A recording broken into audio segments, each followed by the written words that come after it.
Alo, Trà Vinh xin chào các bạn. Hôm nay thì mình sẽ giới thiệu đến các bạn thêm một món bánh khoai môn nữa với lá dứa nè. Bánh thì ăn với nước cốt dừa béo ngon và nó có cái độ dẻo dẻo, thơm lắm luôn á. Và mời các bạn cùng xem video và đăng ký kênh nha. Trước hết thì mình chuẩn bị khoai môn nè. Khoai môn này là khoai môn cao á, các bạn dùng nhiều thì tăng lên. Mình ở đây mình dùng có nửa củ thôi. Gọt sạch phần vỏ, rửa cho nó sạch. Tiếp theo là mình dùng dừa sợi, nửa trái dừa sợi mình bào ra nè. Và đây là chút xíu muối ha, để bánh nó đậm đà hơn. Đường, chút nữa mình lường. 200ml nước cốt dừa để thắng nước cốt dừa ăn chung. Và đây là nước lá dứa, mình xay ra đó. Xay á, các bạn xay xong cái cho vô ngăn mát tủ lạnh á, nó lắng xuống á, nó đậm màu. 200g bột nếp. Lần trước thì mình dùng bột năng, lần này mình dùng bột nếp. Rồi bây giờ cắt cái củ khoai môn này ra nhỏ nhỏ, những cái lát mỏng mỏng. Mình cắt vừa vừa thôi để mình cho vô mình luộc á, cho nó nhanh chín. Cho hết vô cái nồi, các bạn chế nước vô. Nếu không luộc thì các bạn hấp. Ở đây thì mình luộc cho nó nhanh chín á, tại vì chút nữa mình cũng nghiền nhuyễn à, cho nó sôi lên vậy nè. Mình sẽ trộn sơ nóให้cho nó chín đều, và đợi đến khi nào nó mềm thì mình mới vớt ra được. Rồi đậy nắp lại, tiếp tục luộc với lửa vừa thôi. Bây giờ khoai nó cũng chín rồi đó, mình luộc được 15 phút. Đó, mình thấy nó mềm vậy là được nè. Khoai môn cao thì nó thơm lắm. Bây giờ vớt nó lên, cho nó ráo nước rồi cho vô trong cái thau luôn. Vớt lên hết thì cái thau này một chút nữa mình nhồi bột luôn. Mình dùng cái giá nè, các bạn nghiền cho nó nhuyễn nhuyễn. Khi mà nó nhuyễn xong vậy nè, và lúc này khoai vẫn còn ấm nóng, thì mình sẽ cho đường vô. Rồi nước lá dứa thì các bạn cho vô ít thôi ha, không có cho nhiều á, khoai nó bị nhão. Chút nữa mình vô bột á, nó nhão lắm.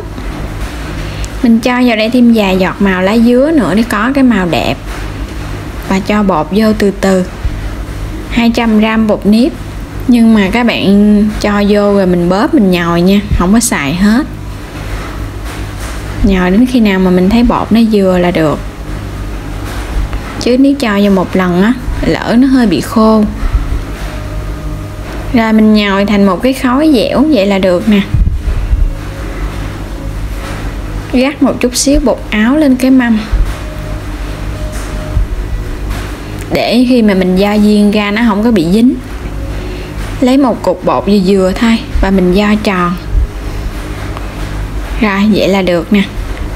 Giống như mình vo viên chè trôi nước vậy đó, nhưng mà mình vo cái này nhỏ hơn. Có bột nếp thì nó không có bị dính. Vo những cái viên rồi cho qua bên đó. Xong hết rồi nè, các bạn phủ một lớp bột áo để một chút nữa mình luộc. Những cái viên nhỏ nhỏ vừa vừa. Bắt sẵn nồi nước sôi. Rồi các bạn sẽ lấy bột mình thả vô từ từ ha, đừng có cho ập vô một lần, nó dễ bị dính vào nhau á. Cho vô từ từ vậy nè thì nó rời ra. Và nước phải sôi mình mới cho vô ha. Rồi để đây mình sẽ luộc 5 phút. Trong lúc đó thì các bạn đi rang mè để chút nữa mình ăn cùng cho nó ngon. Quay trở lại thì những cái viên bột của mình lúc này nó cũng chín rồi nè. Các bạn thấy nó nổi lên trên và nó trong hơn á. Hồi nãy thì còn bột nên nó đục. Mình vớt lên mình thả vô trong cái thau nước để rửa cái phần bột. Những cái viên chè màu xanh lá dứa nhìn rất là đẹp mắt, nó nổi lên trên. Rồi mình rửa sơ ha, rồi vớt lên luôn cho nó ráo nước. Cho qua bên cái dĩa nè. Các bạn đừng có ngâm nước quá lâu nha. Cho hết qua cái dĩa luôn. Rồi mình sẽ cho dừa sợi lên. cho dừa sợi lên á, ăn nó béo ngon nè, và cũng như những cái viên bánh nó không có dính vào nhau nữa. Dừa nó sẽ làm tách rời ra. Trộn đều lên, có dừa vô cái bánh nhìn cũng hấp dẫn nữa. Trộn xong rồi mình để đây ha. Tiếp theo mình đi thắng nước cốt dừa. Cho hết chén nước cốt dừa vô nè, muối vô luôn. Rồi mình múc đường cho vô 2 muỗng canh. Hôm nay mình sẽ thắng nước cốt dừa với cái phần bột nếp luôn, nên mình cho vô đây nửa muỗng canh. Mọi khi thì mình thắng với bột gạo. Quậy đều rồi bắt lên bếp với lửa nhỏ và mình khuấy cho nước cốt nó chín, nó đặc lại. Khuấy từ từ nha, để cho nước cốt nó chín đều. Rồi các bạn thấy nó đặc sệt vậy là được nè. Mình thấy thắng với bột nếp thì nó hơi đặc á. Bây giờ xong rồi đó, múc bánh qua dĩa. Bánh này các bạn không thích ăn với nước cốt dừa thì mình ăn với đường muối mè.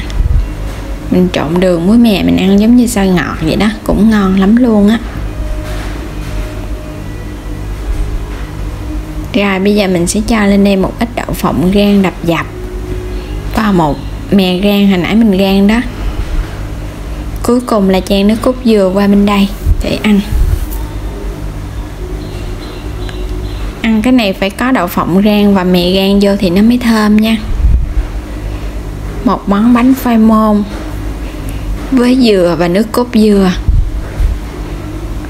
Chỉ cần bỏ ra chút xíu thời gian thôi và các bạn có một cái món bánh vừa ngon mà là vừa đơn giản nữa. Rồi bây giờ mình sẽ ăn thử ha. Bánh khoai môn chan nước cốt dừa.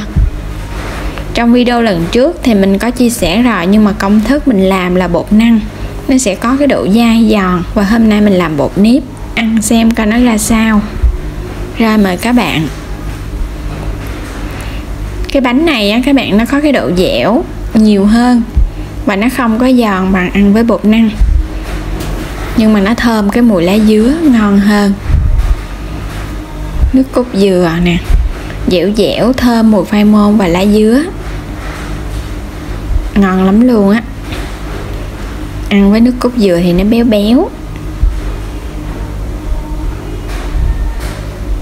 ngon ha. Nhìn cái bánh hấp dẫn quá nè, có dừa sợi vô nữa thì cái bánh nó càng đặc biệt hơn, ăn nó giòn giòn và nó béo béo. Và đến đây thì mình xin kết thúc video nha. Các bạn nhớ đăng ký kênh ủng hộ mình, like và chia sẻ những video của mình nữa nha. Hẹn gặp lại video tiếp theo.